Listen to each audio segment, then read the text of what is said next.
কিছুদিন থেকে অনেকেই বলছে যে কাবেরী মেহেদি বা যে কোনো মেহেদির কালার ঠিকঠাক আসছে না।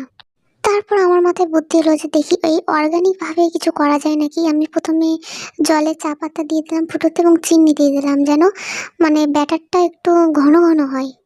তারপর সেই জলটা আমি ছেঁকে নিলাম একটা কাপে, দেখতেই পাচ্ছ। তারপর দিয়ে দেবো একটু লেবু, মানে কালারটা যেন খুব সুন্দর আসে।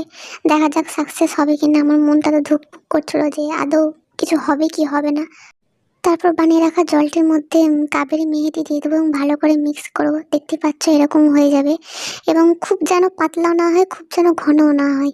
তারপর আমি নিজের হাত দিয়ে একটা প্লাস্টিকের কোন বানিয়ে নিয়েছি এবং সেটার মধ্যে মেহেদিটাকে ভালো মতো পুড়ে ভালো করে সেলো টেপ দিয়ে লাগিয়ে দিয়েছি।